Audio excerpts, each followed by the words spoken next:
নমস্কার, Sonargaon sir YouTube channel এবং Facebook পেজে সবাইকে স্বাগত জানাচ্ছি। আমি গোপাল দাস সিনহা। এই নিউজটি হচ্ছে একটা ড্রাগস পুরানো হচ্ছে। ড্রাগস পুলিশ গত এক বছর ধরে বিভিন্ন স্থানে অভিযান চালিয়ে প্রচুর পরিমাণে ড্রাগস যেমন হেরোইন, গাঁজা, ইয়াবা ট্যাবলেট, কফ সিরাপ প্রচুর পরিমাণে ধরা হয়েছে। কোটি কোটি টাকা ধরা হয়েছিল, সেগুলো পুরানো হচ্ছে। বাসিপুরের একটি ইটভাটা শিলচরের কাছে এখন করিমগঞ্জ হয়েছে।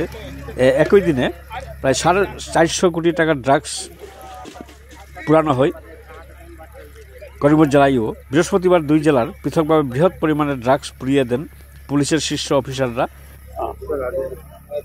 আজি আমি বৃহৎ পৰিমাণৰ নিচাযুক্ত সামগ্ৰী যিবিলাক বিভিন্ন সময়ত আমি জব্দ কৰিছিলোঁ, বিভিন্ন থানাত ৰুজু হৈ থকা মোকৰ্দমাৰ ভিত্তিত বিচাৰাধীন আছিলে। তাৰ পাছত অনাৰেবল বা সন্মানীয় আদালতৰ নিৰ্দেশ, আদালতৰ আদেশ মৰ্মে আমি সেই যিখিনি নিচাযুক্ত সামগ্ৰী আমি জব্দ কৰিছিলোঁ আৰু বিচাৰ প্ৰক্ৰিয়া শেষ হোৱাৰ পাছত সেইখিনি আমি তেওঁলোকৰ অনাৰেবল কোৰ্টৰ আদেশ মৰ্মে আমি সেইখিনি আজি ডিছপ'জ অফ কৰিছোঁ। আৰু ইয়াৰ আমাৰ যি CID ডিপাৰ্টমেণ্ট আছে, CID ডিপাৰ্টমেণ্টৰ আমাৰ ডাইৰেকশ্যনৰ মতে আমি এই গোটেই সামগ্ৰীখিনি যিখিনি আমাৰ বিভিন্ন থানাত পৰি আছিলে সেই সকলোখিনি আমি আজি ডিছপ'জ অফ কৰিছোঁ। আমাৰ লগত NCB মেম্বাৰ আছে, আমাৰ লগত এক্সাইজ ডিপাৰ্টমেণ্টৰ মানুহ আছে, আমাৰ হেল্থ ডিপাৰ্টমেণ্টৰ মানুহ আছে, সকলোৱে ইয়াৰ মেম্বাৰ।